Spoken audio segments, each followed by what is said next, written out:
welcome guys.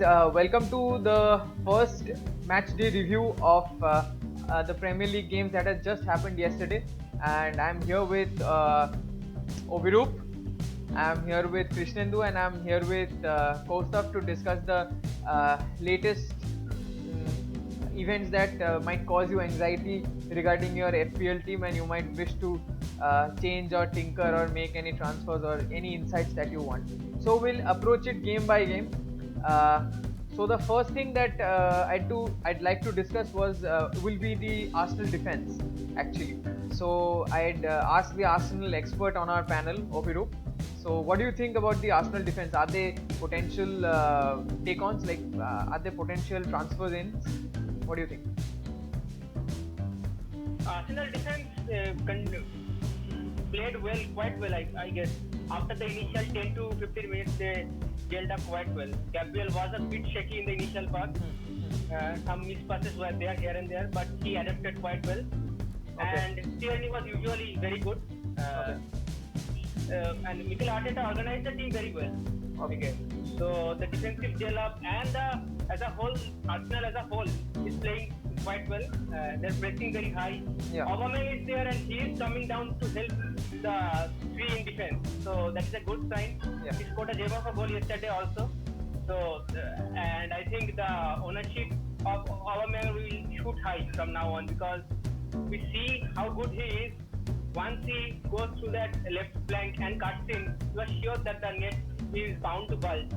So that's a good sign for Arsenal and the Arsenal owner. And Okay. the Aubameyang owner. Aubameyang owner, yeah. So that's a good thing. So I'd like to ask another question, which is an add-on from my own perspective. Is that Ainsley Maitland-Niles and Rob Holding, are they potential starters in the team as managed by Arteta, or are you expecting David Luiz to come in or someone else? Because Arsenal have a lot of defenders on the panel, so are you expecting them to come in? I think David Luiz had a neck injury, so he missed the first game. Yeah. Or he was slated to start before Gabriel. But now Gabriel scored a goal and kept a clean sheet. So that makes the work of Arteta a little more tougher. And also the managers are not sure now who to pick. So there are quite a few options. Okay. I don't know, but only Kieran Tierney seems to be a starting starter in the Arsenal defensive lineup. Yeah. I guess. And Maitland-Niles is a consistent performer, but I don't think that he would be consistently playing for Arsenal. So that is the issue. Okay. So the second topic that we'd like to discuss from this match is regarding Mitrovic, is regarding Alexander Mitrovic. Alexander Mitrovic, I think, was owned by a large number of people, including myself, and it was very disheartening to see that Mitrovic was only subbed in after the 60th minute. So I would like to advise my viewers as to, if you are going in for a £6 million forward who will be a starting placeholder, I think you can switch Mitrovic from Mitrovic to probably a Bamford, or probably add up another 0.5 from somewhere else, or maybe take a Callum Wilson, or maybe take any Leeds forward, because I was very impressed by the way Leeds had played yesterday. Or maybe you can take a Che Adams. So that's all I think from this game. So swiftly moving on to the next game, we have had a win for Crystal Palace at home to Southampton, and we'd like to discuss our expert Krishnendu. We'd like to consult him. So Krishnendu, what can you tell us about the Southampton defense? That how did Crystal Palace actually manage that win? Because Crystal Palace are usually a very defensive team. How did they manage that win?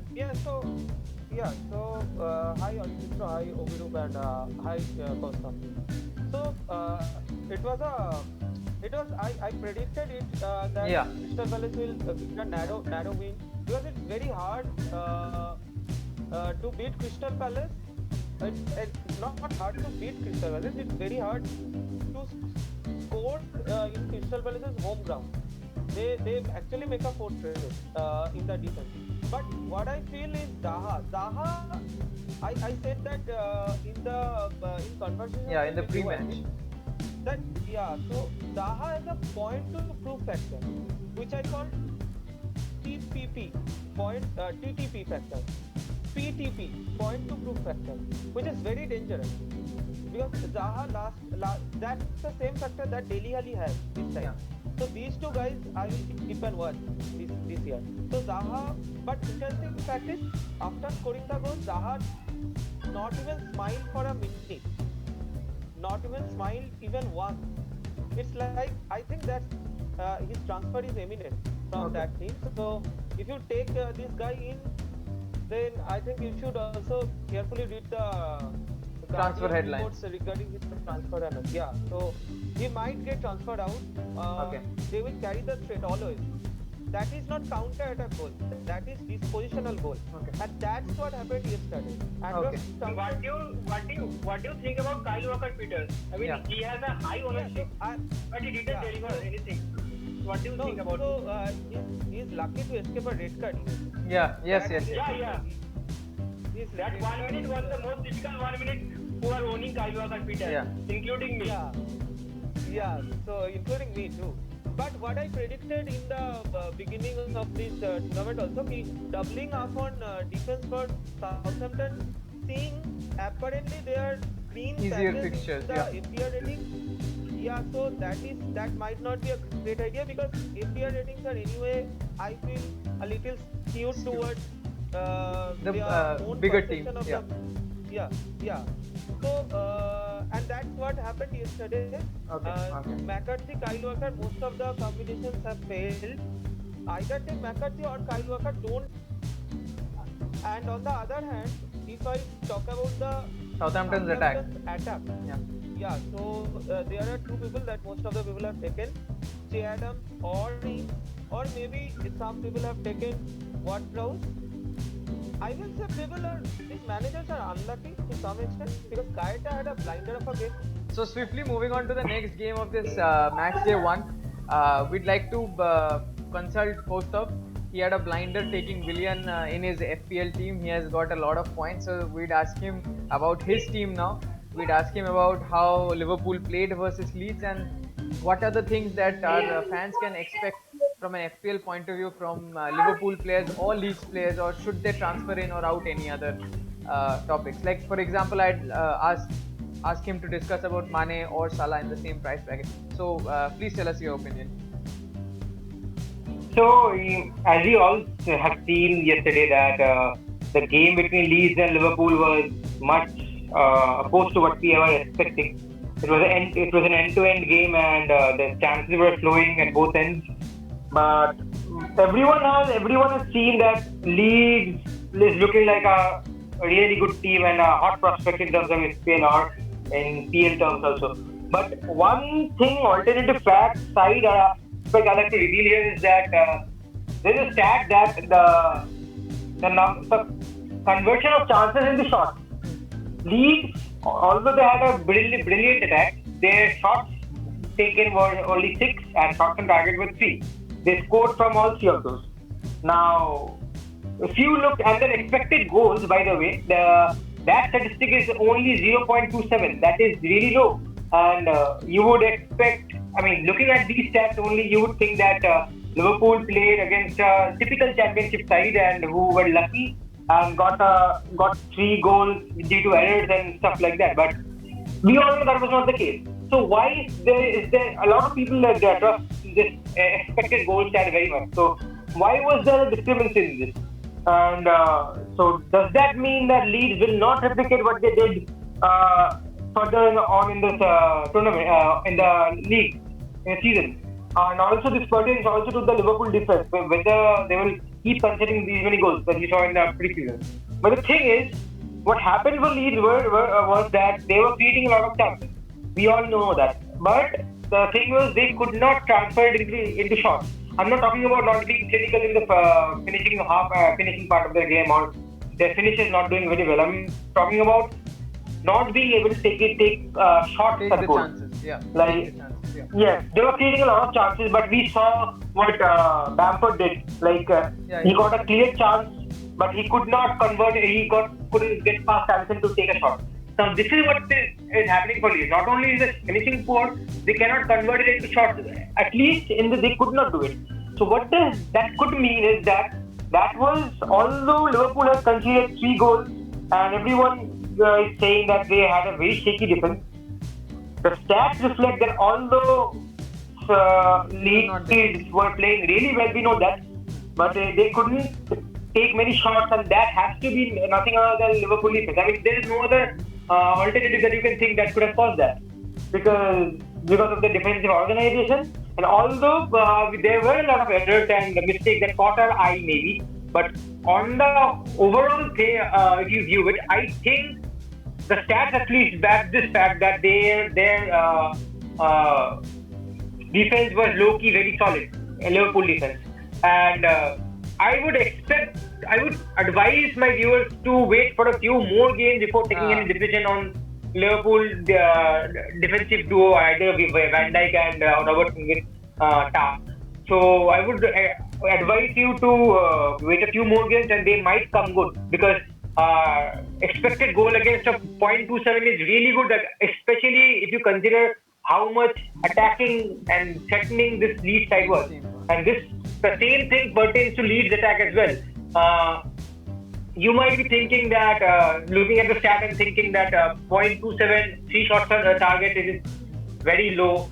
But if you watch the game, I think that is only because Liverpool attack handled them pretty well, despite what is a common notion now, and they prevented shots very well, and that is why we see that, like, the low shots on target. And another thing that I was asking you was that what do you advise people who have taken Mane? Like, should they transfer out Mane and immediately take in Salah, or should they wait for at least 5-6 game weeks to get a clear picture of that? Because they both are from the same price point, but Salah has an advantage that he is on penalty duty. So what is your advice to our viewers? I think someone who has taken Mane over Salah must have had some plan in their mind, and I don't think one game week changes things. Like, if you ask me, Mane and Salah are quite similar. I mean, play-wise, they are part of each other, and in terms of the real game. Yeah. And I would give the edge to Mane in terms of actual ability right now, in terms of real world play. No, but in terms of FPL, I'm talking about. Yes, in terms of FPL, you would always want to favor someone who is on penalty duty, because like, playing well in real life doesn't. I like to add something. Yeah. Because I had initially Salah in my initial draft. So for quite 3 to 4 weeks I had Salah, and then in the last 5 days I thought that Salah was not up to the mark in the preseason as well as in the Community Shield final we have seen. So that is why I changed to Mane. And I think that they played quite equally. But Liverpool was lucky they deserved the penalties, but you wouldn't get 2 penalties on a single match very quite often in that season. So, and Salah is on penalty duties. Yes. That is what I'm saying, that you should not take your decision based on one match. If you chose Mane, you should stick to that for some time at least. There must have been some reasoning behind it, but although if you ask me, I would have taken Salah because of the penalty duty part. I would like to add one thing. If you see the stats, underlying stats between Salah and Mane from yesterday's game, so shots taken inside the box, outside the box, 60 yard outside the box. So if you see, actually Salah, after the 3 goals, if you subtract those 3 goals, other than those 3 goals, his shots, number of shots taken were, I think 6 or 5. And Mane, without those 3 goals, Mane hasn't scored anything, not any assist. Mane has also taken 5 shots.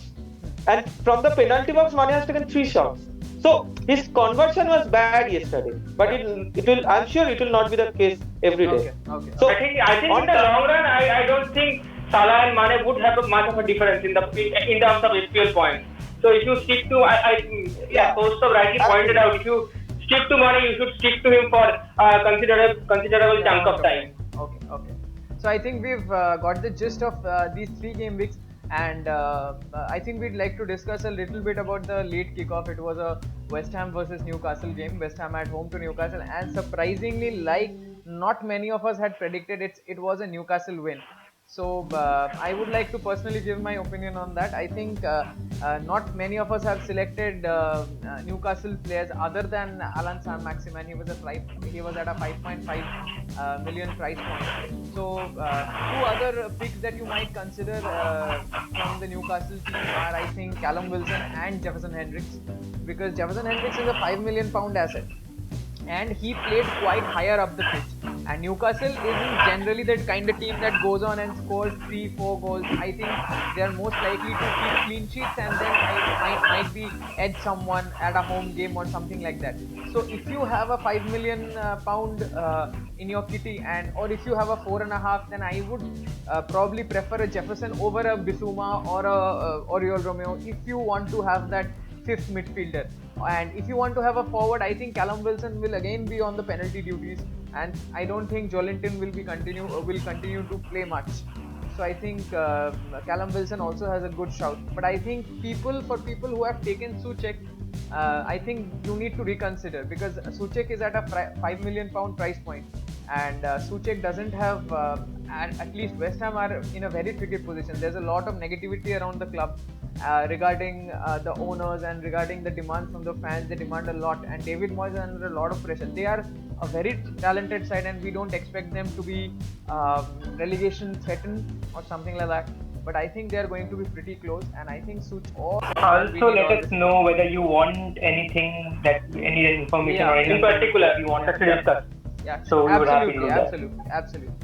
Anything for our viewers, if you can comment on any kind of probably videos that you would want from us, or you would want any discussion as to what players you would want for us to discuss, maybe even if they are under the radar, please do comment, and we'd like to definitely do that. Thanks a lot, and it's a goodbye from all of us.